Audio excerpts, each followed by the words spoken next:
മലയാറ്റൂർ മലകളുടെ താഴ്വാരത്തിൽ സ്ഥിതി ചെയ്യുന്ന മഹാഗണി തോട്ടത്തിലേക്കാണ് ഇന്നത്തെ യാത്ര. എറണാകുളം ജില്ലയിലെ മലയാറ്റൂരിൽ നിന്നും ഏകദേശം 10 കിലോമീറ്ററാണ് ഇവിടേക്കുള്ളത്. ഇതാണ് സ്ഥലം. ഇവിടെ നിന്ന് പാസ് എടുത്തിട്ട് വേണം അകത്തേക്ക് കയറാൻ. ആ കാണുന്നതാണ് ഇവിടുത്തെ ടിക്കറ്റ് കൗണ്ടർ. മുതിർന്നവർക്ക് 50 രൂപയാണ് ചാർജ് വരുന്നത്. കൂടാതെ വണ്ടികൾക്കൊക്കെ വേറെ പാസും കൂടി ഉണ്ട്. ഈ കാണുന്നതാണ് ഇവിടുത്തെ പാർക്കിംഗ് സൗകര്യം. അത്യാവശ്യം വലിയൊരു ഏരിയ തന്നെയാണ്.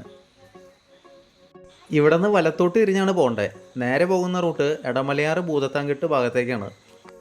ഇപ്പോൾ ആ വഴി ഓപ്പൺ അല്ല, എന്നാൽ ദുഃഖവെള്ളി ഈസ്റ്റർ ദിവസങ്ങളിൽ ആ വഴി തുറന്നു കൊടുക്കാറുണ്ട്.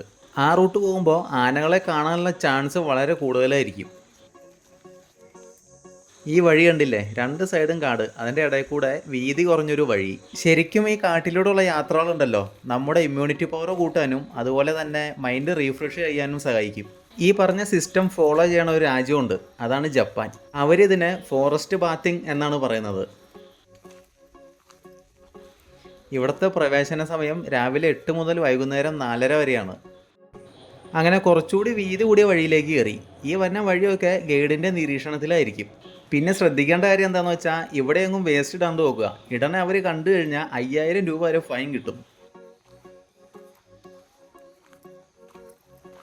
കേരളത്തിലെ തന്നെ ഏറ്റവും വലിയ മഹാഗണി തോട്ടമാണിത്. അങ്ങനെ മഹാഗണി മരങ്ങൾ കൂടി നിൽക്കുന്ന സ്ഥലത്തെത്തി. ഇങ്ങോട്ട് കയറി വരുമ്പോൾ ഈ നിലത്ത് കണ്ടുണ്ടോ, ഇങ്ങനെ പടർന്ന് പന്തലിച്ച് കിടക്കുന്ന വേരുകളാണ് നമ്മളെ സ്വീകരിക്കുന്നത്. ഇവിടുത്തെ പേര് പോലെ തന്നെ നല്ല ഗംഭീരമായ മഹാഗണി മരങ്ങളാണ് ഇവിടെ കാണാൻ പറ്റുന്നത്. തടികളുടെ ആവശ്യത്തിന് വേണ്ടി ലോകത്തിലെ മറ്റു പല ഭാഗങ്ങളിലും മഹാഗണി മരങ്ങൾ നട്ടു വളർത്തുന്നുണ്ട്. കൂടാതെ മധ്യ അമേരിക്കയിലൊക്കെ ഇതൊരു ഔഷധത്തിനായി ഉപയോഗിക്കുന്നുണ്ട്. വനവൽക്കരണത്തിനും മണ്ണിൻ്റെ ഫലപുഷ്ടി കൂട്ടാനും പിന്നെ തണൽ വൃക്ഷത്തിനൊക്കെ ആയിട്ട് ഈ മരങ്ങൾ വളർത്തുന്നുണ്ട്.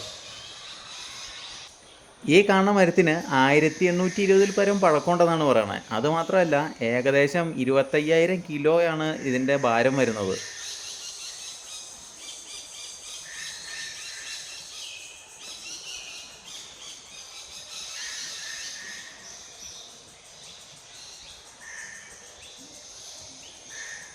പക്ഷികൾ, വിവിധ ഇനം ചിത്രശലഭങ്ങളൊക്കെയാണ് ഇവിടെ മെയിനായിട്ട് കാണുന്നത്.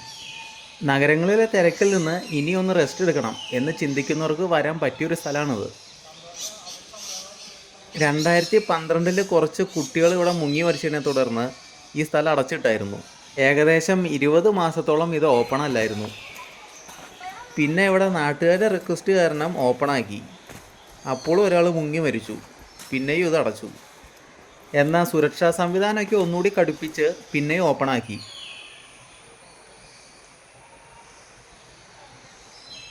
അങ്ങനെ ആ വേരുകളുടെ ഇടയിൽ കൂടെ നടന്ന് ഈ കാണുന്ന സ്ഥലത്തെത്തും. ഇവിടെ കുട്ടികൾക്ക് കളിക്കാനായിട്ട് ഊഞ്ഞാലയൊക്കെ കെട്ടിയിട്ടുണ്ട്. പാർക്കെന്ന് പറയാൻ പറ്റില്ല. ഇവിടെ നിന്ന് നേരെ താഴത്തേക്ക് ഇറങ്ങുമ്പോൾ പെരിയാറാണ്. അവിടെ കുളിയൊക്കെ കഴിഞ്ഞതിന് ശേഷം ഡ്രസ്സ് മാറാനുള്ള സൗകര്യം ഇവിടെ മേളിലുണ്ട്. ആദ്യം പറഞ്ഞിട്ടായിരുന്നു ഇവിടെ പലതരത്തിലുള്ള ചിത്രശലഭങ്ങളുണ്ടെന്ന്. അതിൻ്റെ ഡീറ്റെയിൽസാണ് ഈ കൊടുത്തേക്കണേ. നല്ല വൃത്തിയായിട്ടാണ് ഇവിടെ ഇവർ പരിപാലിക്കണേ. ഇവിടെ എവിടെ നോക്കിയാലും ഒരു വേസ്റ്റ് പോലും നമുക്ക് കാണാൻ പറ്റില്ല.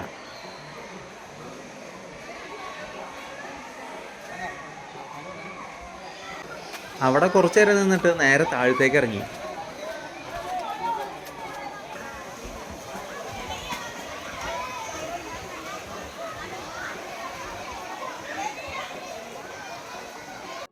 കണ്ട ശാന്തമായി ഒഴുകുന്ന പെരിയാറാന്ന് തോന്നും. പക്ഷെ ആളങ്ങനെയല്ല. അതിനി പ്രത്യേകിച്ച് പറയണ്ടല്ലോ. അങ്ങ് നീങ്ങി ആളുകൾ നിൽക്കണുണ്ടോ, അവിടം വരെയാണ് മാക്സിമം പോകാൻ പറ്റുള്ളൂ. അതിൻ്റെ അപ്പുറം ഇവർ ഒരു കയറ് വെച്ച് കെട്ടിയിട്ടുണ്ട്. അതിൻ്റെ അപ്പുറത്തേക്ക് പോയാൽ പണി പാളും. അങ്ങ് ദൂരെ ഒരു മല കാണുന്നുണ്ടോ, അതാണ് പാണിയേലി. മലയാറ്റൂരുള്ള നീലീശ്വരം ഗ്രാമപഞ്ചായത്തിൻ്റെ ഭാഗമായിട്ടാണ് ഈ മഹാഗണി തോട്ടം വരുന്നത്. അക്കരെ കാണുന്ന സ്ഥലം വേങ്ങൂർ പഞ്ചായത്തിലെ പാണൻകുഴിയാണ്. അതും ഇതേപോലത്തെ ഒരു സ്ഥലമാണ്. റോഡ് മാർഗം നോക്കുകയാണെങ്കിൽ ഏകദേശം ഒരു 10-15 കിലോമീറ്റർ സഞ്ചരിക്കണം അപ്പുറം പാണൻകുഴിയിലെത്താൻ. അതേപോലെ തന്നെ ഈ പുഴയുടെ മുകളിലേക്ക് പോവുകയാണെങ്കിൽ കുറച്ച് മുമ്പ് പറഞ്ഞില്ലായിരുന്നു പാണിയേലിന്ന്, ആ ഭാഗത്തേക്ക് എത്താം. നേരെ താഴത്തേക്ക് പോവുകയാണെങ്കിൽ കാലടി ഭാഗത്തേക്കും എത്താം. പക്ഷേ ഇത് രണ്ടും നമ്മളെ കൊണ്ട് പറ്റില്ല. ഈ ജലപാതനെ പറ്റി ഒരു ഐഡിയ തന്നു എന്നുള്ളൂ.